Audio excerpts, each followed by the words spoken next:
السلام عليكم ورحمة الله وبركاته. شايفين لابسة جوانتي اهو، هعمل عملية جراحية النهاردة. مهرجان الفراولة، عايزين نفرز بقى الفراولة عشان رمضان يا جماعة على الأبواب. كل سنة وانتم طيبين، اللهم بلغنا رمضان. مجنونة يا فراولة، الفراولة ب7 جنيه، فياريت يا جماعة تلحقوها كده عشان نفرزها مع بعض. واللي يحب بقى يعمل صوص فراولة، شربات فراولة، مش عارفة تبس، لا مفيش تبس فراولة، سوري. فعايزين النهارده انا هفرزها طبعا للعصير النهارده ان شاء الله. لما احب اعمل صوص باذن الله هبقى اجيب تاني وابقى اعمله قدامكم باذن الله على القناه. وتحياتي طبعا لكل المشتركين الجدد، وتحياتي لكل محبين ايمي الغاليين على قلبي الحقيقيين، وتحياتي لكل اصحابي الحقيقيين بردك. وشكرا ليكم، وما تنسوناش بقى في لايك وسبسكرايب وشير، وتحيه لكل العالم العربي وكل الدول بتاعته، وشكرا ليكم.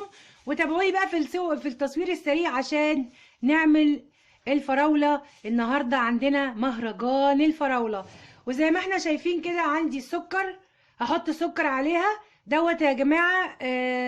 يعني ده المادة الحافظة بتاعة الفراولة، وكمان هنعصر ليمون. انا بحبذ ان انتوا حضراتكم تحطوا الفراولة سليمة، بحبذ تحطوا الفراولة سليمة في التفريز، بصراحة احسن. خلاص، وعندي الميزان اهوت عشان اخلي الفراولة كلها قد بعض بالنسبة للكياس.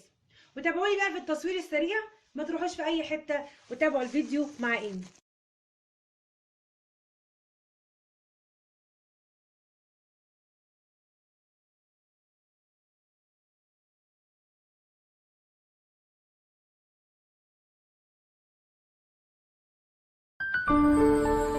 من جديد قلت لازم ان انا اوريكم ده تصوير عادي. زي ما احنا شايفين كده الميزان اهوت عشان الاكياس وزنها يبقى قد بعض. وادي معانا اهو شفشق بلاستيك، وكمان هنحط كيسة التلاجة زي ما احنا شايفين. خلاص، ودي الاداة اللي هي شبه الجاروف الصغير دي، بعبي بيها كده اهو. بصوا اهو، بعد ما حطيت بقى السكر والليمون والكلام ده كله. بس في حاجه انا نسيت اقولها لكم. انا وانا بغسل الفراوله يا جماعه بحط نقطه خل، عشان بيقولوا ان الفراوله فيها جراثيم.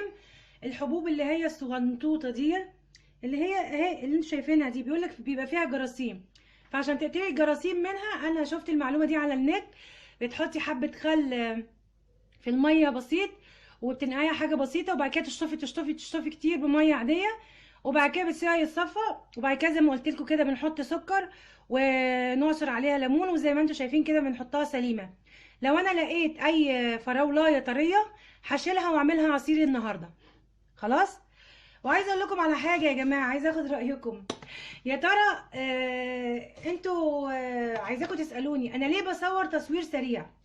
ما حدش كده فاكر كده يقول لي ليه يا ايمي بتصوري تصوير سريع في نص الشغل؟ انا هقول لكم النهارده، مع اني بقالي شهرين معاكم ما قلتلكوش في اول ما بدات.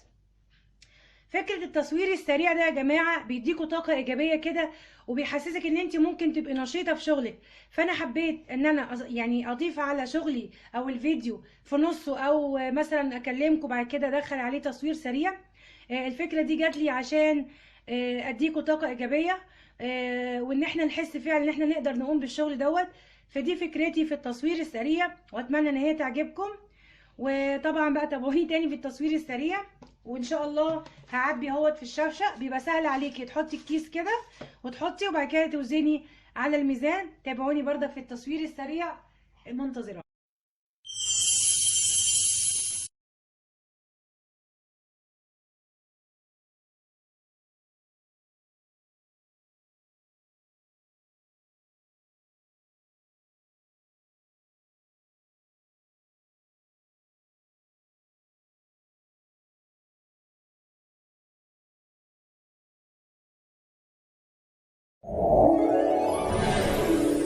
خلصنا تظبيط الفراولة، وحطينا عليها السكر والليمون. على كل بولة كبيرة كده بنحط حبة سكر، يعني بالويم، يعني مش معيار، وبنعصر عليه ليمون عشان دي المادة الحافظة بتاعته. زي ما قلت لكم نغسله كويس، ونحط عليه نقطة خل، ونغسل كويس كويس، وبعد كده نصفيه، وبعد كده نبدأ نفرزه، سوري نكيسه، ونبرم الكيسة، وبعد كده يعني نفرط كده دي كده نفردها. ونبدأ دلوقتي نحطها في الفريزر وما نقعدهاش بره كتير عشان ما تسردش المية بتاعتها والحمار بتاعها. ويا رب تكون شجعتكم. وكل سنة وانتم طيبين، والله ما بلغنا رمضان، رمضان قريبا. يلا بقى نتشجع ونعمل تفريزات الفراولة. ودول يا جماعة في حدود 10 كيلو. تقدري تفرزيهم السنة كلها براحتك بقى. استني رمضان تعملي بعد رمضان على حسب استهلاكك. انا عملت كل كيسة في حدود 700 جرام كده يعني. وما تنسوناش بقى في لايك وسبسكرايب وشير، واتمنى ان اكون شجعتكم.